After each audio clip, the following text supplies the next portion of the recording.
Hola mis queridos amigos, hoy nuevamente con ustedes su doctor Tigre el que ronca en esta negra noche neoliberal y nuevamente invitando a todos a formar nuestro movimiento de internautas ecuatorianos, el movimiento de internautas ecuatorianos con el fin de poder acceder a las diferentes campañas electorales y colocar nuestra gente en el poder.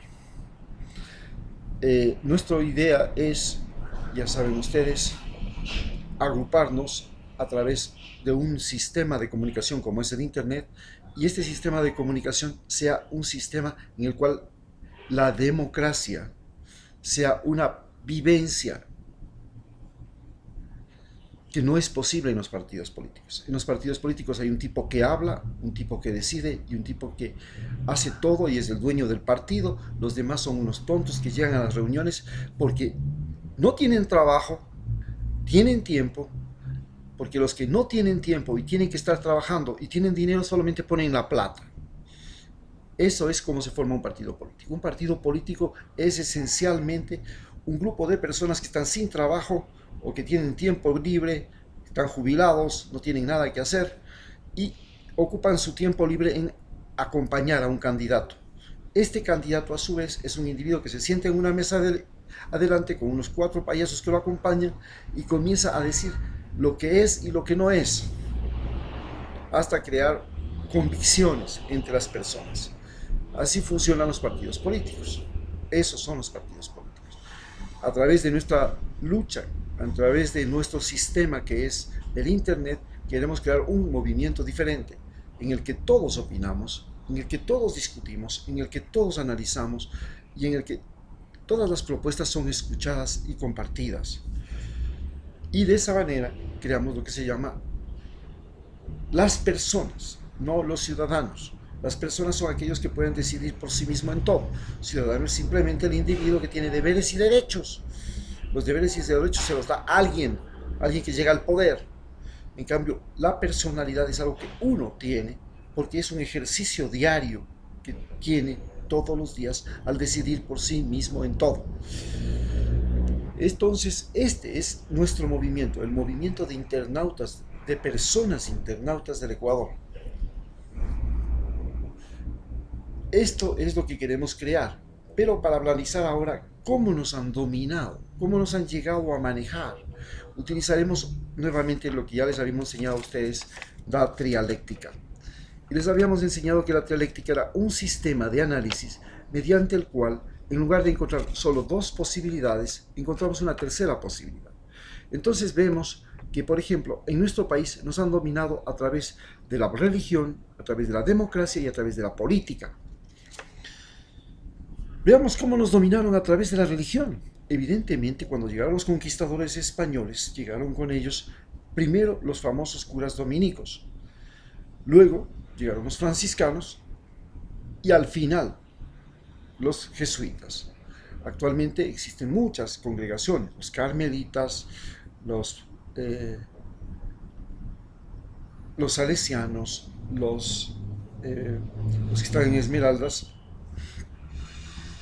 bueno, con los combonianos, perdón. Entonces, estas son las congregaciones que nos han llegado a dominar en el Ecuador. Cuando llegaron los dominicos, que era una congregación que se creó en el año 1300 para liberar a los presos que caían del gran emperador Solimán, que dominó el Mediterráneo, y después Mohamed II, este en el imperio de Turquía, el imperio de Saraceno, ellos apresaron a muchos cruzados. Y entre los cruzados habían gente que eran nobles. La religión católica creó una congregación para liberar a esos cruzados que estaban presos, para pagar recompensas y traerlos de regreso. Eran los famosos curas dominicos. Estos curas fundaron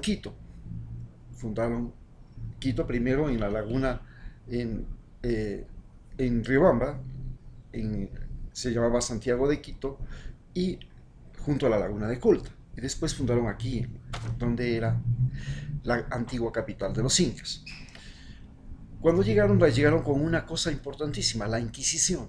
La Inquisición era un orden religioso en el cual el poder militar y el poder del rey estaban sometidos al Papa. Y el Papa decidía la vida y muerte de los seres humanos, de los imperios que eran conquistados por los practicantes de la religión católica.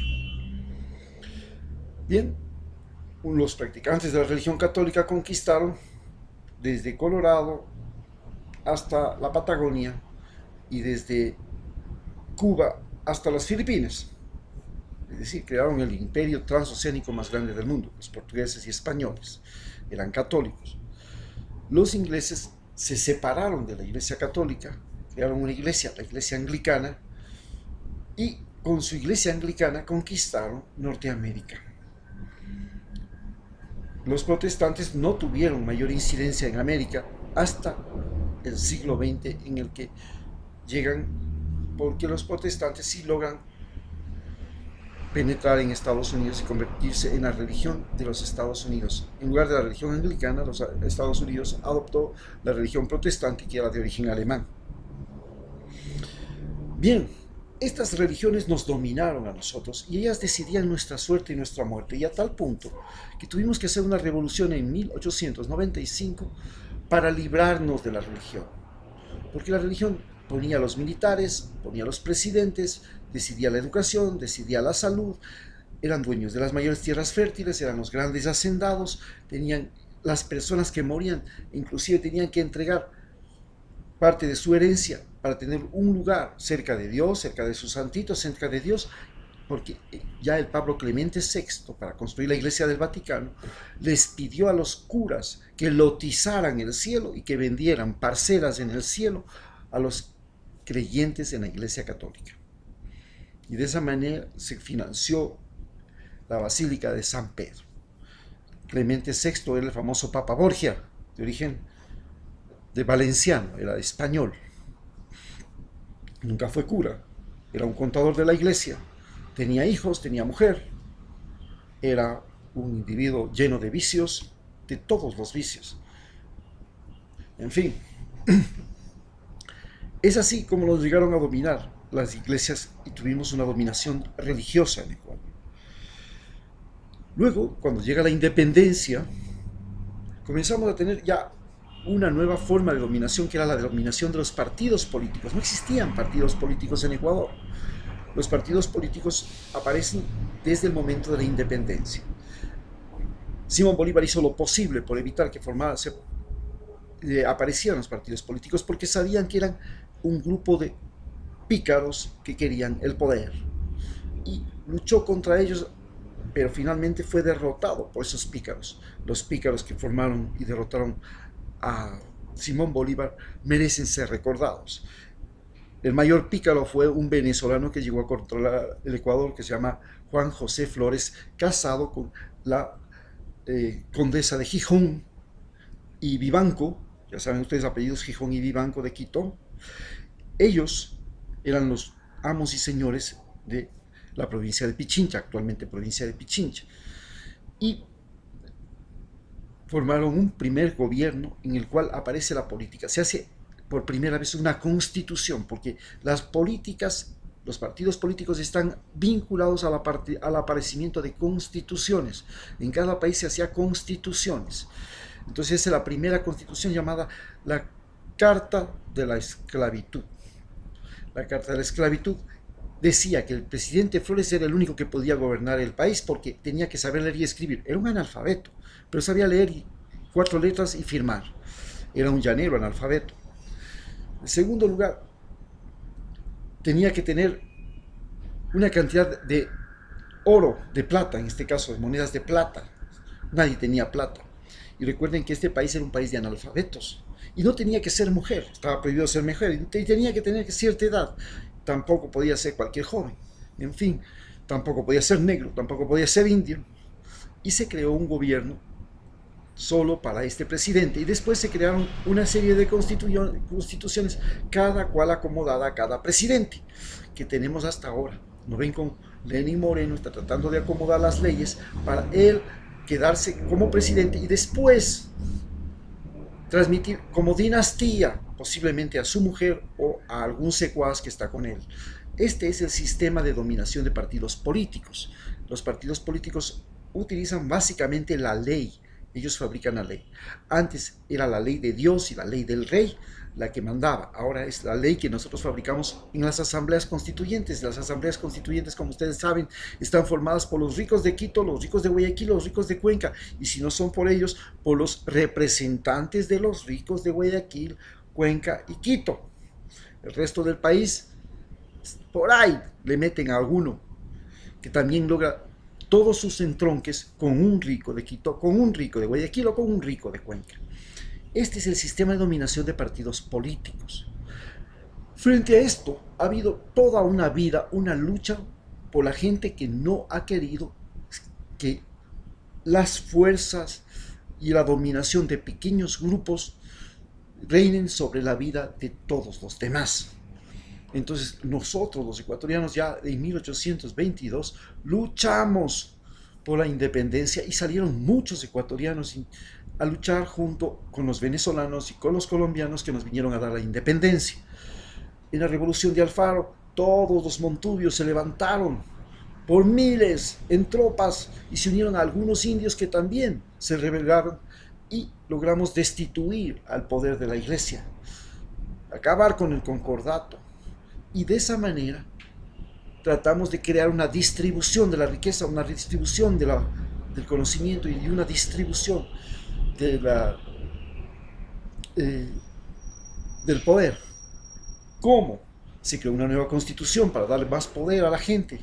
Se creó escuelas públicas, se crearon hospitales públicos, se creó gobernaciones, alcaldías, etcétera, etcétera, en la época de Eloy Alfaro, y estas eran entregadas a gente que no había sido de la simple y tradicional aristocracia serrana, que era la que dominaba el país. Entonces hemos tenido, aristocracia guayaquileña, porque la aristocracia portuaria y banquera también era la que dominaba y sigue dominando.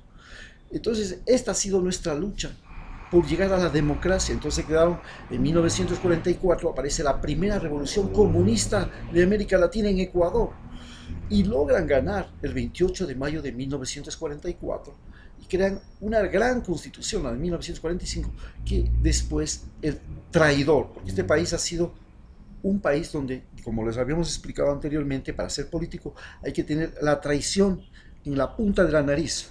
Velasco Ibarra fue un traidor que traicionó a la revolución del 28 de mayo y trató de ser 5 veces presidente, solo una logró terminar su mandato, pero ganó 5 veces las elecciones. Entonces tenemos un sistema de luchas que ha habido porque el poder no se concentre en las élites, en los apellidos, en las mafias, en los Noboa, en los Nebot, en los banqueros, que no se concentre en los pícaros de los militares tampoco, que no se concentre en estos sabidos que están ahora pretendiendo llegar al poder a través del narcolavado, caso de Balda. Balda está financiado por un grupo minero que vive de comprar el oro sacado ilegalmente desde el río Santiago y desde las zonas de Zamora. Él compra el oro, esta empresa minera, a los mineros. Él hace lo que se llama minar a los mineros. Este oro es sacado ilegalmente y va a parar en esta empresa minera. Y esta es la que le financia ahora a Balda. Detrás de ella también está Irina Cabezas, que fue vicepresidenta y era parte de Alianza País, también vinculada con esta empresa. Todos ellos que fueron neutralizados cuando se prohibió la minería ilegal en Ecuador. Entonces ven cómo se van formando aquí en Ecuador las mafias políticas. En el Ecuador es indudablemente el mejor lugar de narcolavado junto con Panamá que existe en América Latina. ¿Por qué? Porque tenemos dólares. Entonces, aquí en Ecuador, cuando usted construye un edificio, no pregunta de dónde viene la plata. Pues, cuando hace una camaroneta, tampoco pregunta de dónde viene la plata. Cuando compra un barco pesquero, tampoco pregunta de dónde viene la plata. Es simplemente así. Y esta gente ha logrado enraizarse en la industria de la construcción de Quito, ha logrado enraizarse en en la industria camaronera y ha logrado enraizarse en la industria pesquera. Entonces ahí está el narcolavado que hay, y ahora ellos quieren ser poder a través de candidatos como Balda y como otros que tienen en cambio el dinero en paraísos fiscales. ¿Qué es un paraíso fiscal? Un paraíso fiscal es un lugar que te recibe el dinero no importa cuál sea el origen, y que después te presta dinero no importa para lo que sea, si es para tumbar a un gobierno, si es para traficar con armas, si es para comprar esmeraldas en Colombia o diamantes en África que sean obtenidos ilegalmente. Eso no importa. ¿Para qué utilizas la plata? Eso no es problema del banco.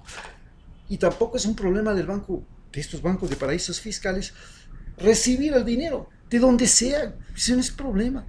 Inglaterra fue el primer paraíso fiscal en el mundo. El Barclays Bank no le importaba de dónde venía la plata. Si la plata venía del tráfico de negros, inclusive financió el tráfico de negros y financió la compra de los botines de los piratas y financió a los piratas. Entonces el primer paraíso fiscal fue Inglaterra. Y así es. Y están pensando volver a ser un paraíso fiscal. Ya Irlanda del Norte es un paraíso fiscal. Y el país más rico de Europa, Luxemburgo, ya es un paraíso fiscal. No importa de dónde venga. Suiza ha vivido de eso. No importa de dónde venga la plata, lo importante. Ni para qué se use la plata. De que ellos después le prestan. Porque si te depositas 100 millones de dólares, te van a prestar 150. Es así como funcionan los narcolavos. Y entonces, en estos paraísos fiscales tenemos los de tenemos los banqueros, tenemos a todos los Abdalás. Esos son cómo se hace la política en Ecuador. Muchas gracias.